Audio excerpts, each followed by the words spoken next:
आज की online class में 12वीं कक्षा का स्वागत है। आप लोगों का प्रथम चैप्टर इकोनॉमिक्स का चल रहा है। इसके कुछ टॉपिक हमने पिछले वीडियोज में पूरे किए थे, आपने जिनको समझा होगा। उसी क्रम में आगे बढ़ते हुए मैंने इस पार्ट का लास्ट टॉपिक पर आज का लेसन तैयार किया है। तो फर्स्ट लेसन में जो टॉपिक है उसको आज आप क्लियर कर लें और अच्छे से समझने का प्रयास करें। जो हमारा आज का टॉपिक रहेगा वो टॉपिक है अर्थव्यवस्था में व्यष्टिगत अर्थशास्त्र की महत्व क्या है, उसकी प्रकृति क्या है। बच्चों, आपके रिवीजन के लिए मैं एक बार फिर बता देता हूं कि हमने अब तक जो अध्ययन किया उसमें अर्थव्यवस्था क्या है, अर्थशास्त्र क्या है, अर्थशास्त्र की कौन से भाग हैं। दो पार्ट हैं, एक व्यष्टिगत अर्थशास्त्र जो पहला भाग है उसमें हम व्यष्टिगत अर्थशास्त्र की बात कर रहे हैं, और व्यष्टिगत अर्थशास्त्र में हम आज पढ़ेंगे व्यष्टिगत अर्थशास्त्र की महत्व क्या है अर्थव्यवस्था में। तो इसका सबसे पहला महत्व है अर्थव्यवस्था की कार्यप्रणाली। अर्थव्यवस्था कैसे कार्य करती है ये का ज्ञान हमें कहाँ से होगा? इकोनॉमिक्स से। व्यष्टिगत एक फर्म, एक दुकानदार, एक आदमी, एक कारखाना, एक उद्यम और एक उद्योग किस प्रकार से अपना कार्यभार करती है, उसकी कार्य प्रणाली क्या होगी, उसमें कौन कौन से साधन होंगे, कौन कौन से कारकों पर ये डिपेंड करता है, ये सारी की सारी There's no internet connection right now because you're in airplane mode. तो हम इसके साथ दूसरा हमारा है भविष्यवाणी। बच्चों, अर्थशास्त्र के ज्ञान के बाद ही हम भविष्यवाणी लगा सकते हैं। जैसे कि हम देखें, इस बार बरसात ज़्यादा होने के कारण पैदावार बहुत अच्छी हुई है। तो आपको पता है कि पैदावार ज़्यादा होने के कारण पूर्ति ज़्यादा हो जाएगी, और पूर्ति जो ज़्यादा होने के कारण वस्तुओं की कीमत गिर जाएगी। या हम कह सकते हैं कि भविष्यवाणी कर सकते हैं कि आने वाले समय में कम होगी, वस्तुओं की मांग कम होगी तो पूर्ति कम, कीमत भी कम होगी। इसी प्रकार बच्चों, यदि किसी वस्तु की मांग बढ़ जाती है तो हम अंदाज़ा भविष्यवाणी कर सकते हैं कि आने वाले समय में इन वस्तुओं की कीमतों में जब भारी वृद्धि होगी। तो बच्चों, तीसरा है आर्थिक नीतियाँ। आर्थिक नीतियाँ जो बनाई जाती हैं वे अर्थव्यवस्था के आधार पर बनाई जाती हैं। व्यष्टिगत अर्थशास्त्र को नज़रअंदाज रख के ही हर फर्म, हर उद्योग, हर एक अर्थव्यवस्था अपने हिसाब से अपने फर्म की नीतियाँ निर्धारित करती हैं। इसलिए भी व्यष्टिगत अर्थशास्त्र का बहुत अधिक महत्व है।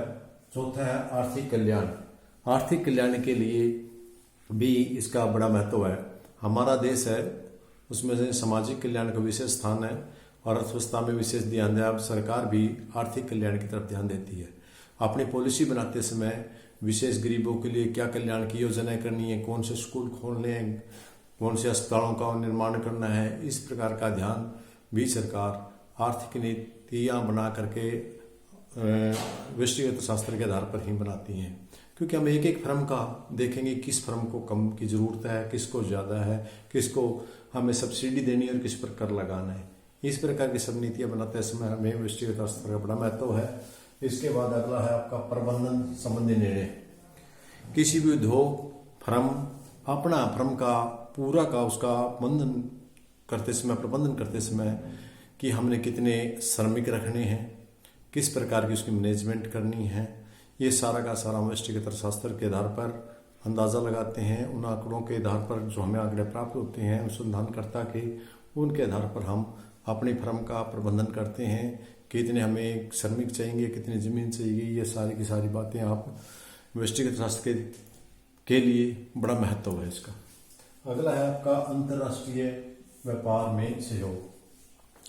और जो व्यष्टिगत अर्थशास्त्र है वो हमारा अंतर्राष्ट्रीय व्यापार में भी सहयोग देता है, क्योंकि छोटी छोटी फर्में हैं वो अपना उत्पादन तैयार करती हैं और अंतर्राष्ट्रीय स्तर पर उनको बेचा जाता है। तो अंतर्राष्ट्रीय स्तर पर भी इनका विशेष योग है। तो इस प्रकार बच्चों आपने देखा कि व्यष्टि अर्थशास्त्र बड़ा महत्वपूर्ण है, क्योंकि छोटी छोटी इकाइयों का महत्व होकर ही पूरे देश का महत्व होता है। तो आज का जो हमारा टॉपिक था, जो आर्थिक व्यष्टिगत अर्थशास्त्र का महत्व, वो आपकी इस बात से, इन अर्थव्यवस्था की कार्यप्रणाली से, भविष्यवाणी से, आर्थिक नीतियों से, आर्थिक कल्याण से, प्रबंध संबंधी निर्णय और अंतर्राष्ट्रीय सहयोग, इनसे आपको पता चल जाता है कि हमारा जो कितना महत्वपूर्ण है। इसके साथ बच्चों, जो लास्ट टॉपिक इस चैप्टर का रहता है वो है अर्थशास्त्र की प्रकृति क्या है। अर्थशास्त्र है वो क्या है, विज्ञान है या वरदान है। अर्थशास्त्र है वो विज्ञान है या कला है। विज्ञान है तो कौन सा कला विज्ञान है, क्योंकि कुछ अर्थशास्त्रियों ने विज्ञान को भी दो पार्टों में बांटा है। एक को हम बोलते हैं भौतिक विज्ञान और दूसरे को बोलते हैं सामाजिक विज्ञान। सामाजिक विज्ञान वो विज्ञान होता है जो मनुष्य से संबंधित है, जबकि प्राकृतिक विज्ञान जैसे भौतिक विज्ञान है, रसायन विज्ञान है, इनमें तत्वों का ज्ञान होता है। और मानवीय व्यवहार का जहाँ पर अध्ययन होता है उसे मानवीय या सामाजिक विज्ञान का नाम दिया जाता है। तो बच्चों, ये हमारा सामाजिक विज्ञान है। तो सामाजिक विज्ञान, अर्थशास्त्र और सामाजिक विज्ञान कैसे हैं, इसके पक्ष में निम्नलिखित तर्क दिए जा सकते हैं। वे तर्क कौन से हैं, हम उनकी चर्चा करेंगे। तो आते हैं, हम उनकी चर्चा करते हैं। पहला है क्रमागत अध्ययन। विज्ञान उस चीज का नाम होता है जिसमें किसी का सिस्टमेटिक ढंग से अध्ययन किया जाए, एक के बाद एक, दूसरा दूसरे के बाद तीसरा, तीसरे के बाद तीसरा। तो हमारा अर्थशास्त्र है वो भी विज्ञान, सामाजिक विज्ञान है, क्योंकि मनुष्य की जितनी भी आर्थिक क्रियाकलाप है उनका सिस्टमेटिक ढंग से अध्ययन किया जाता है। पहले आंकड़े इकट्ठे करने हैं, उनका फिर विश्लेषण करना है, फिर ये करना है, वो करना है, यानी वो एक क्रम से ही चलेंगे तो आपका होगा। यदि आप पहले वाला काम पीछे पीछे वाला काम करेंगे तो आपका वो निष्कर्ष नहीं आएगा। तो इस प्रकार बच्चों, ये आपको ध्यान देना है कि ये जो आपका अर्थशास्त्र है ये वास्तविक विज्ञान ना होकर के, प्राकृतिक विज्ञान ना होकर के सामाजिक विज्ञान है।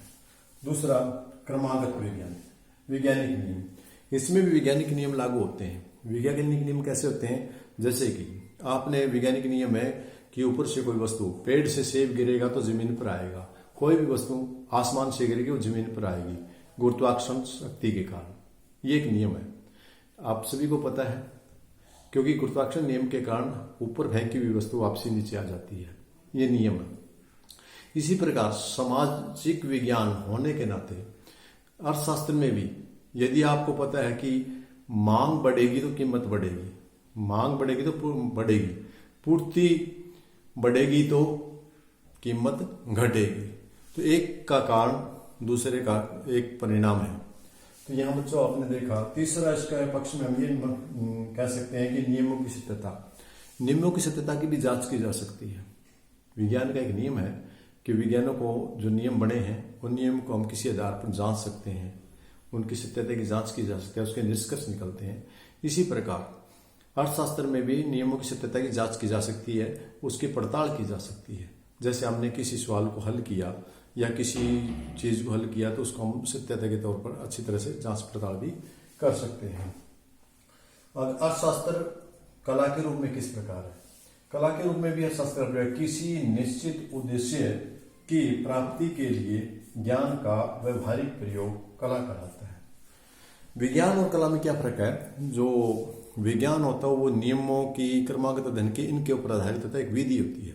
लेकिन जो व्यवहारिक जीवन में प्रयोग होता है उसको हम कला बोलते हैं। तो अर्थशास्त्र में कला भी है, क्योंकि वास्तविक जीवन में हम देखते हैं हर जगह पर हर आदमी बड़ी सोच समझ के काम करता है। आपको किसी फल वाले से फल खरीदते समय भी आपने देखा होगा कि आप उससे मोल भाव करते हैं, भाई क्या रेट देगा। यदि आप सस्ते लगा रहे तो आप ज़्यादा खरीदने का प्रयास करेंगे। दुकानदार भी, जो आपका रेहड़ी वाला, ठेले वाला जो है, वो सब्जी का रेट यदि आप ज़्यादा लेंगे तो वो सस्ता लगाएगा। इस प्रकार की ये जो सारी बातें होती हैं, सारी की सारी व्यवहारिक रूप है। इस प्रकार हम अर्थशास्त्र को कह सकते हैं कि अर्थशास्त्र कला भी है और सामाजिक विज्ञान भी है। बच्चों, यहाँ एक ध्यान रखने योग्य बात यह है कि जो अर्थशास्त्र है वो हमारा आदर्शात्मक विज्ञान है, न कि वास्तविक विज्ञान है। क्योंकि आदर्शात्मक विज्ञान क्या होता है कि आने वाले समय में ऐसा होना चाहिए, ऐसा करना चाहिए, ये करोगे तो अब ऐसा होगा, इस प्रकार का होगा। तो इस प्रकार की बातें हमारे इस अर्थशास्त्र में मिलेंगी आपको। लेकिन इसमें आप ये चाहिए शब्द जरूर होगा। आप यह नहीं कह सकते कि ऐसा होगा, निश्चित रूप से होगा। निश्चित रूप से होना जरूरी नहीं है इसमें, इसलिए हम इसको आदर्शात्मक विज्ञान का नाम दिया जा सकता है। तो बच्चों, आज का इतना ही टॉपिक था। डिटेल के लिए आप अपनी बुक पढ़िए और टी आर जैन की बुक इसके लिए बढ़िया है, और वीडियो देखते रहिए और चैनल को भी सब्सक्राइब कर लीजिए ताकि मेरी आने वाली वीडियो आपको मिल सके, आपको मिलने में कोई परेशानी ना हो, उसका नोटिफिकेशन आपको मिलता रहे। धन्यवाद।